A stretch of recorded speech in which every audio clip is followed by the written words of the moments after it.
Benilsha, Faculty of Department of Anatomy at Sree Balaji Medical College and Hospital. I have 2+ years of teaching experience involved in 3 ongoing research projects, also a lifetime member of the Society of Clinical Anatomists. So today's topic is about the submandibular region. So here are the learning objectives. At the end of the session, students should be able to describe the parts, borders, surfaces, relations and the nerve supply of submandibular gland, describe the course and relations of the submandibular duct. Also, they should be able to describe in detail about the submandibular ganglion and in detail about the position, relations and the nerve supply of sublingual salivary gland. So let's get into the video. So I'll start with the introduction here. First is the submandibular region. It is located between the base of a mandible and the hyoid bone. So it includes both the submental and the submandibular triangles. So 2 pairs of submandibular and the sublingual salivary glands present in the submandibular region. Next is the submandibular salivary gland. It is a mixed type of paired salivary gland present in the submandibular region. It is about the size of a walnut and it is roughly J-shaped and it weighs about 15 to 20 grams. It is located in the digastric triangle in the submandibular fossa of mandible. Next is the parts of the submandibular gland. The mylohyoid muscle divides the gland into 2 parts, the superficial part and the deep part. The superficial part which is large and it lies superficial to the mylohyoid muscle. The deep part which is small and it lies deep to the mylohyoid muscle. So the both of the parts are continuous around the posterior border of the mylohyoid. Next is the superficial part. The superficial part is large and it fills the anterior part of the digastric triangle extending up to the mylohyoid line. So it has 2 ends, one is anterior and the posterior end. 3 surfaces, that is inferior, lateral and the medial surfaces. Next is the facial covering or the capsule of the submandibular salivary gland. The superficial part is partially enclosed between the 2 layers of investing layer of deep cervical fascia. The superficial layer, it covers the inferior surface of the gland and the deep layer of the fascia, it covers the medial surface of the submandibular salivary gland. Next is the relations of the superficial part of submandibular salivary gland. Inferior are the superficial surface which is related to skin, superficial fascia with the platysma and cervical branch of facial nerve. Investing fascia, facial vein and the submandibular group of lymph nodes. All these are related to the inferior or the superficial surface of superficial part of submandibular salivary gland. Next is the lateral surface which is related to submandibular fossa of mandible, medial pterygoid and the facial artery. Next is the medial surface of submandibular salivary gland, which is divided into 3 parts. So first is the anterior part. It is related to mylohyoid muscle, mylohyoid nerve and the vessels and submental branch of facial artery.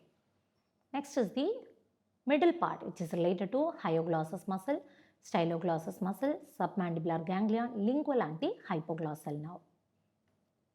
Next is the posterior part of the medial surface of submandibular gland. It is related to styloglossus muscle, stylohyoid ligament, glossopharyngeal nerve and the wall of pharynx.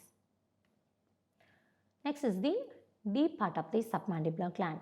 The deep part, it is small and it lies on the hyoglossus muscle deep to the mylohyoid muscle. So posteriorly, it is continuous with the superficial part around the posterior border of the mylohyoid. So anteriorly, the deep part extends up to the sublingual salivary gland.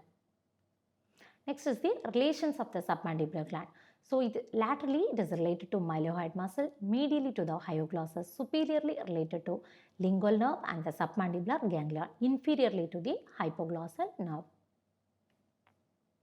Next is the blood supply of the submandibular gland. So the gland is supplied by sublingual and submental arteries and it is drained by the common facial and the lingual veins. Next is the lymphatic drainage.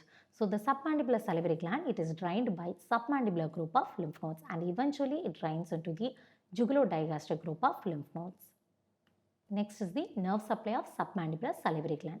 So it is supplied by branches from the submandibular ganglion via the parasympathetic or the secretomotor fibers and sensory fibers from the lingual nerve, vasomotor or sympathetic fibers from the plexus on the facial artery.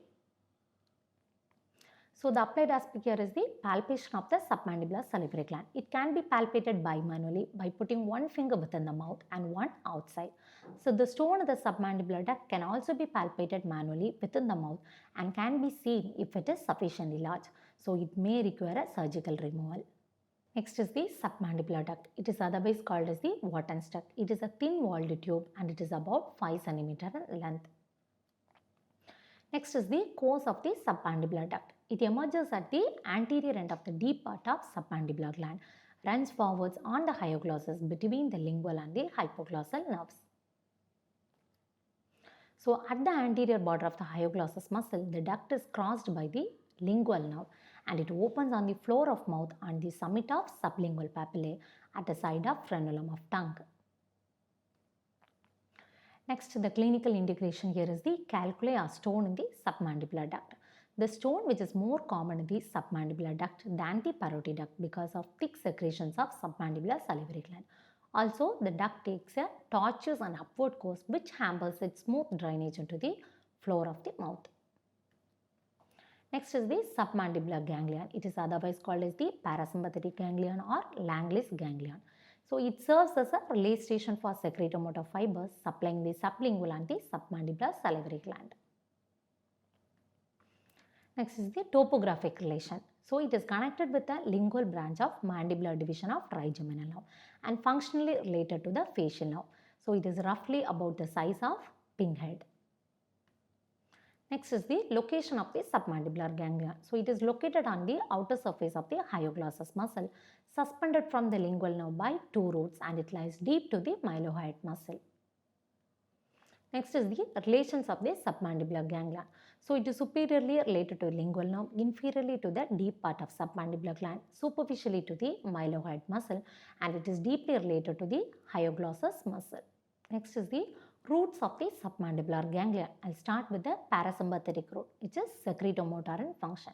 So the preganglionic fibers emerges from the superior salivary nucleus, eventually passes through the facial nerve, cardia tympani nerve and lingual nerve and relays in the submandibular ganglion. So from the submandibular ganglion, the postganglionic fibers which emerges out and it supplies the submandibular and the sublingual salivary glands. Next is the sympathetic fibers, which is vasomotor in function, and the preganglionic sympathetic fibers which emerges from the lateral horn cells of T1 segment of spinal cord, and it lies in the superior cervical ganglion. So from the superior cervical ganglion, the postganglionic fibers which emerges and forms a plexus around the facial artery, and eventually it passes through the submandibular ganglion and it supplies the submandibular and the sublingual salivary gland. Next is the sensory root. It carries sensation. So the sensory fibers from the lingual nerve pass through the submandibular ganglion without relay.